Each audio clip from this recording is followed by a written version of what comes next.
తన్ను మరణం నుండి రక్షింపగల వారికి ప్రార్థనలో యాచనలు విజ్ఞాపనలు చేసి భయభక్తులు కలిగి ఉన్నందున ఆయన అంగీకరింపబడిను. దేవునికి స్తోత్రం.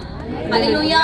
యేసయ్య కూడా భూమి మీద దేవుని యొక్క చిత్తాన్ని నెరవేర్చడానికి ఆయన ప్రార్థన చేసినట్లుగా మనందరికీ బాగా తెలుసు. గెత్సేమనే తోటలోనికి వెళ్ళి, అయ్యా ఇదిగో నీకు ఇష్టమైతే ఈ గిన్నె నా ఎదురు నుంచి తొలగించను, అయినను నా ఇష్టము కాదు నీ చిత్తమే సిద్ధించను గాక అని ముమ్మారు ఆయన ప్రార్థన చేసినట్లుగా ఈ లోక రక్షణ కోసం శిలువ మీదకి ఎక్కి మనందరి పాపముల కోసం తన రక్తాన్ని చిందించి మనల్ని పరిశుద్ధపరిచినట్లుగా లేఖనాలు మనం చదువుతూ ఉంటాం. దేవునికి స్తోత్రం. హల్లెలూయా.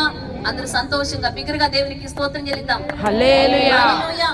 ఎంతవరకు ప్రార్థన మనం చేస్తున్నాం, ఎంతవరకు ప్రార్థన మన జీవితాలలో మనం ఆధారం చేసుకుంటున్నాం. ఏదైనా సమస్య వస్తే, కష్టం వస్తే, శోధన వస్తే ఈ బలమైన ఆయుధాన్ని చేతబట్టుకుంటున్నామా?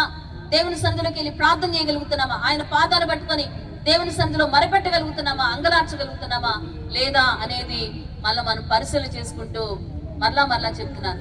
ఏ సమస్య అయినా సరే, మన బ్రతుకుల్లో ఎటువంటి కొదవలైనా సరే ఆయన పాదాల దగ్గరికి వచ్చి ప్రార్థన చేసినప్పుడు మన జీవితాలలో దేవుడు ఆయన అద్భుతాలు జరిగించేటువంటి దేవుడు. నన్ను అడుగుము జనములం నీకు స్వాస్థ్యముగా, భూమిని దిగంతముల వరకు నీకు సొత్తుగా ఇస్తానని ఆయన వాగ్దానం చేస్తున్నారు.